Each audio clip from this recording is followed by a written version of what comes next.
So yun guys, nandito kami ngayon sa Pulilio. Wala pala sa Pulilio. Nasa Dinahican kami. It's a prank. May bata dito kami nakitang angler. Ayun o. Nagpi-fishing siya. So kami magpi-fishing din. So abangan nyo na lang yung makuhuli.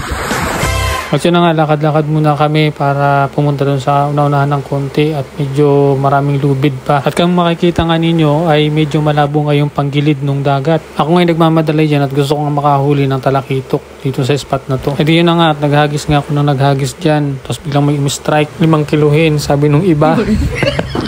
May kumagat kanina guys. May kumagat. Hindi ko lang na-videohan. Sino tatanggal yung camera ko? Nag-cast nga ulit ako at baka mag-strike ulit. Kahit isang tulingan lang ay ayos na. At yun na nga, tingnan nyo nga ang panahon at sobrang lakas ng alon tapos maulan-ulan. Kasama ko pala si Ivan dyan, no? Si Ivan na may lure na mukhang burat. At yun na nga, may lumapit sa aming isang angler na mag-fishing din daw siya. Eh sige, paunanahan na lang makahuli. At yun na nga, nasumilong muna ako saglit at sobrang lakas ng ulan. Habang ako nasumisilong dito ay syempre patingin-tingin sa kaunting paligid. Ayun, si Ivan paspas ng hagis kahit walang mahuli. At yun na nga, at ako'y habang patingin-tingin dito biglang napaagaw pansin ako dito sa bangkang ito. May salitang Quezon pa, tupakin. Siguro tupakin ang may-ari niyan. Yung biglang nalapiga sa may putik.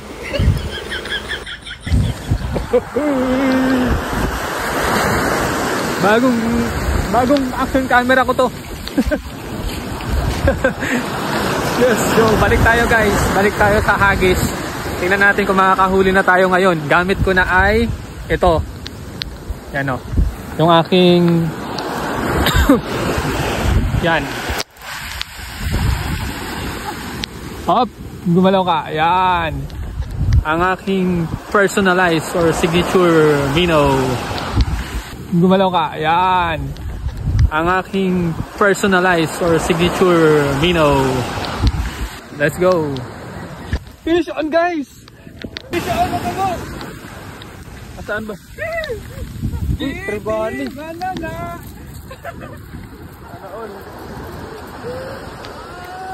Diba? Tribali! Guys, hindi nakuha yung laban pero fish on tayo. Hali ng ating minnow. Nice one. Oh, huli ng ating minnow guys. Effective yan oh. Boy, ano, bibili ka na ba ng minnow ko? Bibili ka na ba?